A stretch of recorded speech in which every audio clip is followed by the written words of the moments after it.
miracles for the Jews while they were enslaved in Egypt and on their exodus through the desert, and after giving them the Torah, God commands the Jews to inhabit the land of Israel.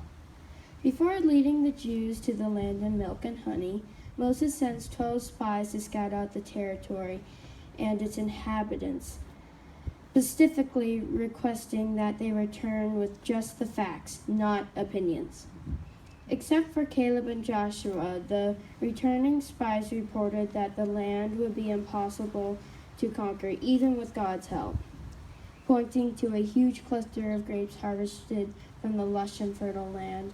The spies insisted warriors, more powerful than we, lived in well-guarded and fortified cities. The insecure spies didn't account for the fact that bigger grapes could come from more fertile ground. In this new and remarkable place God was leading them to, rather than just reporting the facts of their mission, they saw big grapes and assumed they were big because giant monsters ate them. We seemed like grasshoppers, and so we seemed to them. The 10 spies moaned, spreading panic among the Jews, who insisted they'd rather return to Egypt than go forth to Israel. At this news, God was furious. He wanted to kill all the Jews, but Moses begged him not to, reminding him that he is a God of mercy. Though God spares the Israelites' lives, he punishes them by making them wander in the desert for 40 years. Well, they'll eventually die, except for Caleb and Joshua, who are kept alive so they can enter Israel with a new generation of more confident Israelites. Clearly, the 10 cowardly spies and the Jews they influenced lacked confidence in themselves and faith in God. They didn't want to take risks to make a life in the land God commanded them to inhabit, preferring to remain in the desert protected by God as they've been since leaving Egypt. So they concocted excuses and made wrong assumptions and silly conclusions about monsters eating big grapes instead of making decisions just based on the facts.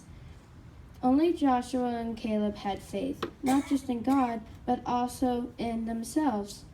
They were determined to overcome obstacles to fulfill God's commandment to inhabit the Holy Land. And they were renewed for their faith. Rewarded, sorry. No.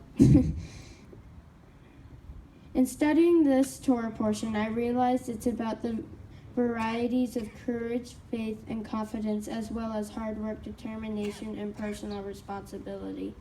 Varieties I know I need to work on.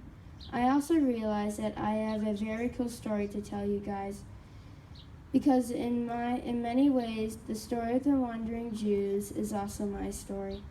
Until recently, I was very much like the Israelites who resisted change, ultimately hurting themselves. I would often make assumptions about things when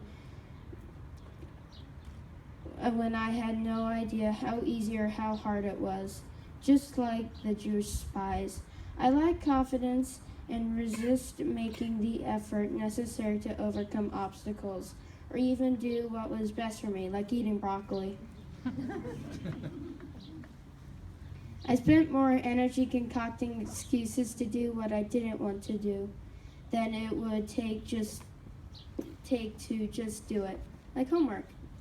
I also put so much effort into my excuses that my parents started calling me their little litigator. I really frustrated them. In many ways, Moses and God were frustrated by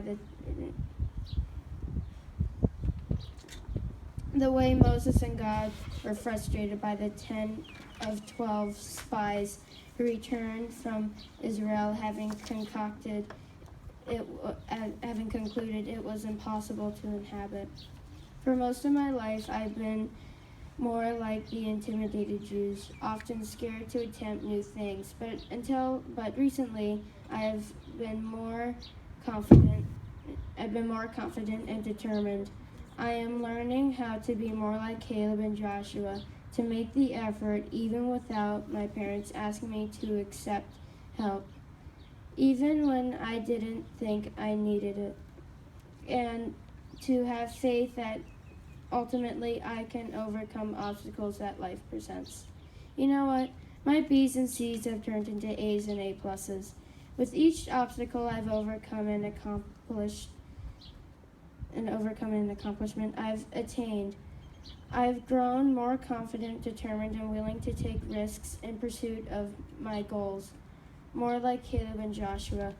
For example, my whole life I've always looked up at the sky, and whenever I would see an airplane, I would think someday I will get to fly one. When I was 6 years old, my parents got me a flight simulator for my computer so I could start learning about flying planes. Recently, my school started a real aviation program that I have dedicated myself to. One of my first assignments was to create a flight plan. I wasn't allowed to use a GPS, only a map, which was very hard for me. If I had been like the 10 cowardly scouts, I would never have believed I could do it. And I would have stayed in my comfort zone. I'm willing to challenge myself. But with help from my aviation teacher and working hard, I was able to do it. I even went on to learn a more advanced avionics system, the G1000. I'll be honest, when I first started preparing for my bar mitzvah, I didn't think I could read Hebrew, let alone chant it. I clearly didn't believe I could stand here before you and tell what it all means to me, but here I am. Now my goal of going to the Air Force Academy seems more and more realistic because I have the confidence and determination and I can believe in myself and my mission. If you blame problems on other people or circumstances, you will avoid taking personal responsibility for your life.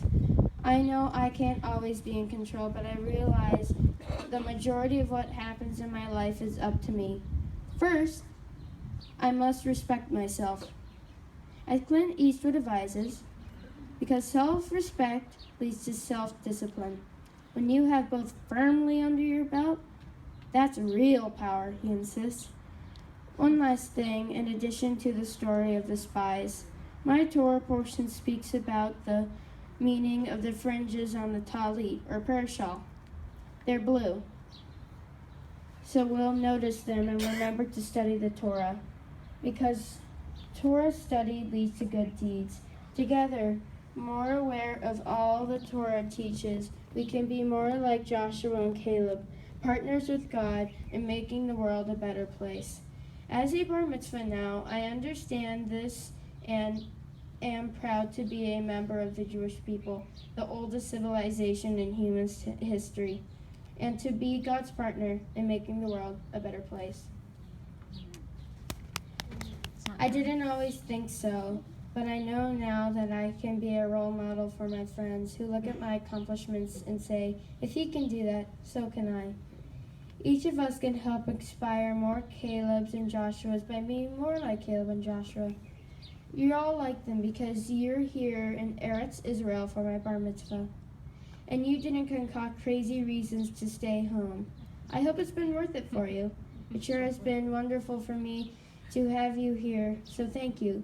I also thank my parents, Kendra, Sharon, and of course God for helping me reach this moment.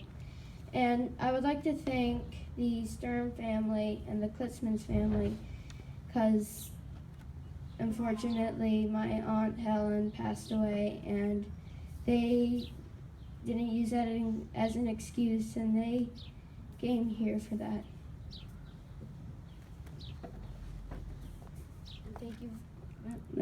Thank you all for coming. I'm glad you can come. Alberto, thank you.